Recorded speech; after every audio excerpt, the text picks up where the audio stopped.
죽었다고 다 끝이 아니에요. 여러 가지 이유 상황으로 제사를 안 지내는 집이 있단 말이에요. 그러면 그 집안은 풍지박살이 나요. 자신이 없으면 안 지낸 거예요, 처음부터.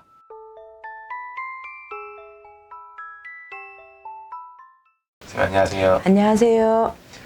오늘 질문 드릴 거는 네.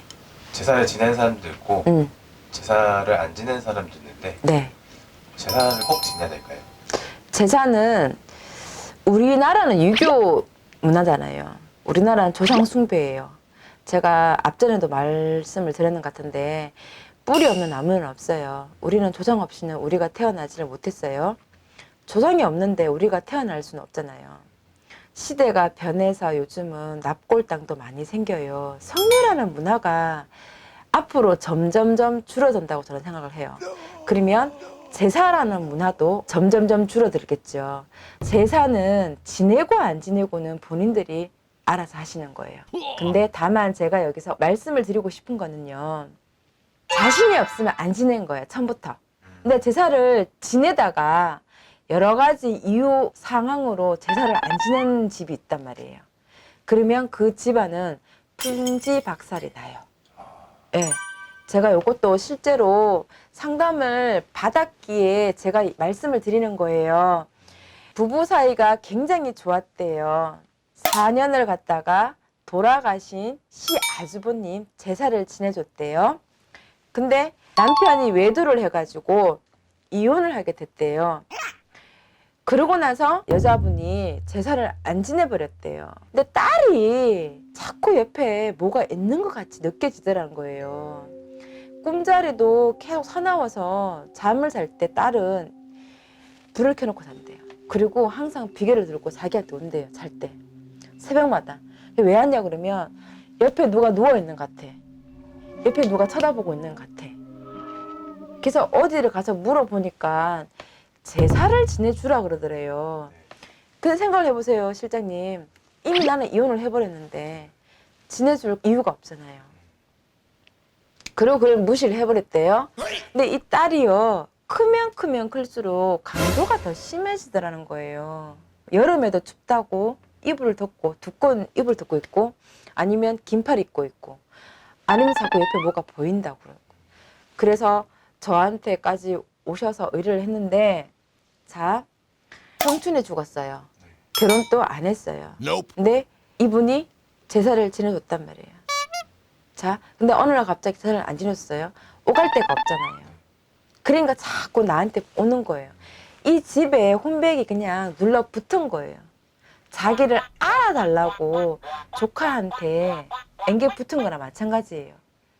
그래서 제가 제사를 절에다가 올리세요. 그냥 돈 주고 올려버리세요. 라고 했거든요. 그러고 나서 이 이모가 하는 말이 있어요. 딸이 안 그렇대요. 그런 정상이 안 보인대요. 절에서도 그러더래요. 아이고 이 사람아, 청춘의 제사는 손을 대는 게 아닐세. 스님이 그러시더란 거예요. 근데 자네가 손을 댔으니까 우리가 정성스럽게 제사를 지내줄 테니 그래도 옛 생각이 나거들랑 한 번씩 와서 절을 하고 가라 그러더래요. 절에서도 그런 얘기를 하시더래요, 스님께서. 그만큼 청춘으로 돌아가신 분들은요, 제사를 안 지내주는 게 맞아요. 자, 다시 돌아가서 제사를 처음부터 손을 안 대시는 분들은요, 그냥 안 대시는 게 맞아요. 시큰 안 지내다가 어느 날 갑자기 어디 가니까 제사 지내면 좋다고 하더라고 해서 어느 날 갑자기 제사를 또 지내시는 분들이 있어요. 그런 분들도 망해요. 폐가 망신한다고요. 자, 이런 사례자가 있었어요. 이런 경우가 있었어요. 시집을 오니까 제사를 안 지내더래요.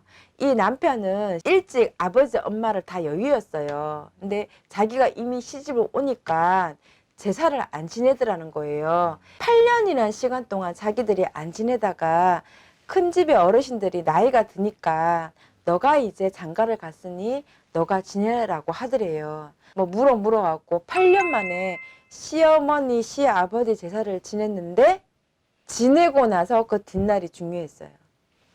뭐가 자꾸 보이기 시작하더래요.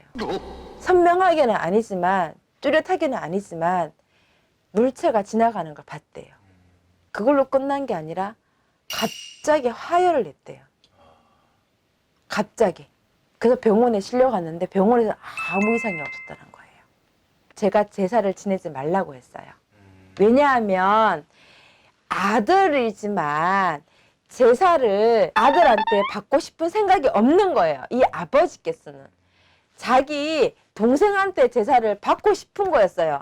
근데 어느 날 갑자기 계속 잘 받고 있던 제사상을 아들이라는 이유 하나만으로 어느 날 갑자기 지내줘 버리면 이런 현상이 일어나는 거예요. 다시 돌아가면 제사가 굉장히 중요해요. 처음부터 제사 손을 안 대셨던 분들은요, 제사를 안 지는 게 맞아요. 근데 처음부터 제사를 올렸던 분들은요, 제사를 지내주세요. 그래야지 조상덕을 입고 살아갈 수가 있으세요. 그래야지 또 해코지를 안 하세요. 우리 죽었다고 다 끝이 아니에요. 망자들도요, 자기 생일날이 다가오면 허락을 받고 생일밥을 먹으러 온대요. 근데 자기 혼자 오는 게 아니래요. 친구들한테 자랑하려고 다 데리고 온대요. 모시고 온대요. 그만큼 제사는요, 나는 꼭 지내줘야 된다고 생각을 하는 사람이고요. 자, 제사를 안 지내줬으면 손을 대지를 말았으면 좋겠어요. 그리고 제사를 지냈으면 그거를 끝까지 가지고 갔으면 좋겠어요.